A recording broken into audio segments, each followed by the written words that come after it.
Bonjour à toutes et à tous, on termine cette série de vidéos sur la ligne de Elne à Arles-sur-Tech. On a surtout été visiter les vestiges qui se trouvent entre Saint-Plat-de-Corps et Arles-sur-Tech. Et voici la dernière gare de la ligne. Ligne, comme on disait, qui a fermé en 1940 entre Arles-sur-Tech et Amélie-les-Bains suite à l'Eidois. Donc la vague folle qui a tout ravagé sur son passage. On peut voir le site qui était assez important quand même, avec les anciennes mines ici, qui permettaient le chargement de nombreux trains, de nombreux wagons.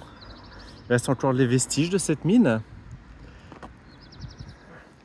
Et donc cette gare d'Arles-sur-Tech, qui est quand même assez large, derrière ce petit bâtiment, l'ancienne halle marchandise, qui est assez importante, la gare en elle-même, et le petit bâtiment sur la droite qui a dû être ajouté, qui lui fait partie d'une autre ligne, c'est la ligne de Arles-sur-Tech à Prats de Mollo, ligne qu'on va faire dans une vidéo, celle qui sortira juste après, la semaine d'après.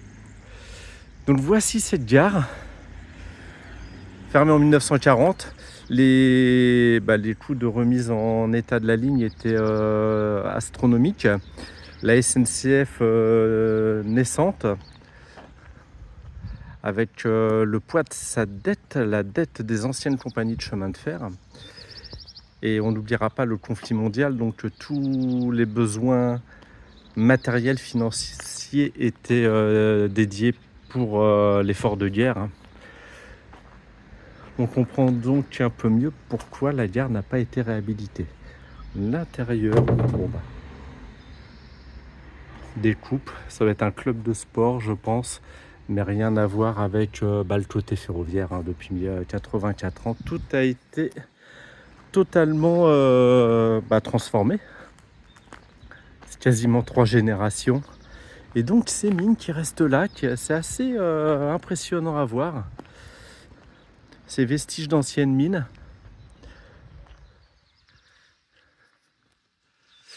Voilà, donc nous sommes au terminus de la ligne d'Elne à Arles-sur-Tech. J'espère que cette petite série de vidéos vous aura bien plu. La question est-ce qu'aujourd'hui ce serait pertinent d'avoir le train ici? Moi je vous dirais que oui, même si Arles-sur-Tech, la route elle commence déjà à être moins fréquentée, mais jusqu'à Céret c'est blindé. De Céret à Amélie-les-Bains, il y a quand même beaucoup de voitures. Et ici ça commence déjà à être un peu plus calme.